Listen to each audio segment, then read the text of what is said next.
And we are back. Thanks for staying with us. It's time for book chats. And today we will be reviewing a book titled Can You Handle Help by Seyi Banigbe. And of course, it takes us through practical steps on how to achieve your professional goals and home management goals all at the same time. You're welcome to the show. Thank you very much for having me. Thanks for being here. Yeah. Well, it's interesting that you would want to address or talk about helps and how to manage them because, I mean, there's a saying that they are necessary evils. Oh, wow. Oh, wow. Yes, it's true. People say that, but wow.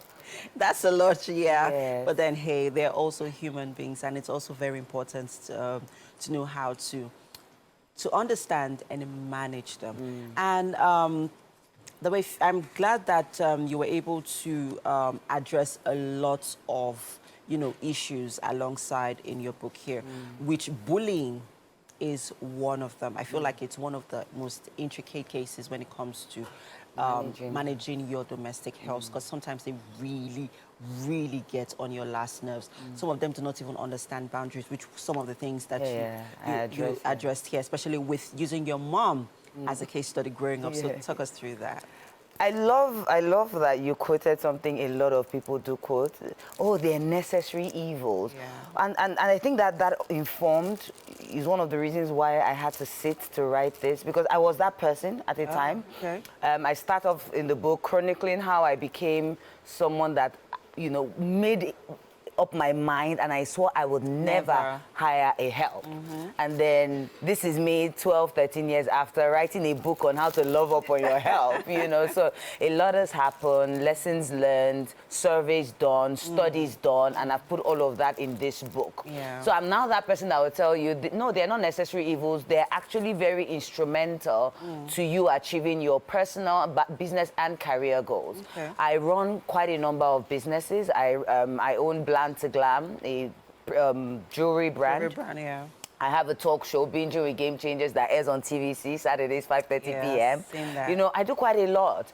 And I say, boldly anywhere that there's no way I would have gotten to where I am today if I did not have help. I mean, sometimes having a help is as simple as just having someone to watch a kid. Please watch this baby while I quickly go for that meeting, while I go for the job interview, while I go for this. I had an IG live yesterday and I was speaking with Bill Kiss, the founder of WeCyclers, and she was telling me how when she was doing her master's at MIT, she had this amazing nanny that always had to stay with her kids while she was in school, and she would be in class till 12, 1 a.m. sometimes, and the lady would have to sleep over.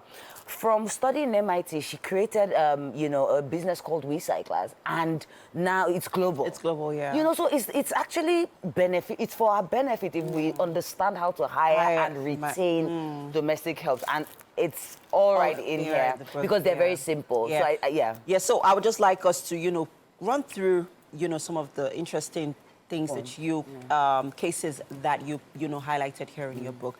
Food is a big deal. Yes, there's a whole chapter on that. Yes, on that. I saw that, and I mean, hey. Yes, I mean, so what I've done here really is, honestly, about 95% of these people think the same way. They're not complex, and that's why it's not. It's a short read, right? Yeah. Because I don't expect that you spend days and days reading on your help, but because I've put all the knowledge gathered over years into a book, there are some key things that I had to highlight, and food was one of them. Yeah.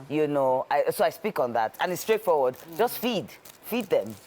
It's important for them to eat. Yes, anyways, right. So you are always trying to stay fit, lose weight. For you, it's not a big deal. Yeah. So for some of us, we don't get it that food is a deal breaker for these people. So that's just one of the issues I touch on in the book, where there's some things that are deal breakers for these people, and we don't think alike. We're from very different backgrounds, so we need to understand these things. This is quite an interesting read, to be honest, because I myself, I believe in having a support system at home, creating that support system, especially if you are a working mom. It's very important for your physical and mental health. Great. So we've heard cases of domestic helps turning into hardened criminals, and that was something you also highlighted here in your book. How do you know if your domestic help could be a hardened criminal? Honestly, it's not written on the forehead of right? anyone. It's not written. And that's why in the book, I go into detail on how you have to stay alert, especially, you know, within the first few weeks of hiring. There's only, I mean, people are good pretenders, right? But there's always signs. It's just like when you meet a woman that marries someone that beats her, an abuser.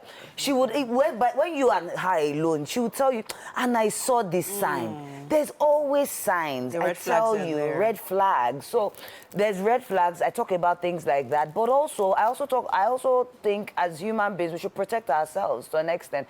Because one thing I believe is, nobody's going to take something you keep very well. You know, so there's the part of protecting yourself. There's also the part of, you know, watching out to ensure you're not living with a murderer or, you know, or a thief. criminal. Yes. You also shared an example. I talk about You my showed- experiences. yeah, So people that have read the book always say, Seyi, I laughed, I cried, I was sad, I was happy, because I share real life experiences in the book. But how did you not know that she was going to be a thief? How did I not know, right? Right. And you know, that's why I love this book. Like, this topic is very hydra-headed. So many issues. Even I am still living it. I just fired the nanny yesterday and had to hire a new person. Like, What did it she never do? ends. She told my 11-year-old to lie to her dad to get the Wi-Fi password for her. Oh, that is big. That's a deal breaker. I'm promoting this book and I'm going through that. Imagine that. You know, so quickly, this is something, a lot of people really do not know the right questions to ask before hiring a domestic help. Where do I start from? How do I begin? Some people just, okay, you know what? I've got to the nanny or I've gotten a help. Just start working, especially because in some circumstances, could be quite desperate. Right? And here you highlighted some of the questions that is important to ask your domestic help before hiring them. So let's run through them. Okay, so no spoilers. I'm not going to run through them. Oh, okay. You need to buy the book. Okay, see what you did there. See what you're doing there. Nice. Yeah, because okay. I know there's about 13 or 14 questions that are very key, very major. But that I believe that if you ask anyone before hiring you, it'll be hard for you to go wrong. Yes, so I'd say buy the book. The questions are there. Another thing I do is also give a timetable. I give you a somewhat guide on how to, because I talk about how job descriptions and guiding them on what to do daily is important. Let's not get annoyed because they didn't think of, you know, doing this or doing that. Have a schedule. When we resume our jobs, we're given job descriptions, we're trained. So let's do likewise. So I give you a timetable in there that you can adapt to suit your own personal, you know, life. And then rules, because a lot of people do not understand boundaries. Yes. Yeah, very important. Love is in the air. That got me thinking a lot of ways. Am I supposed to treat my domestic staff like my Valentine's You know, I love that.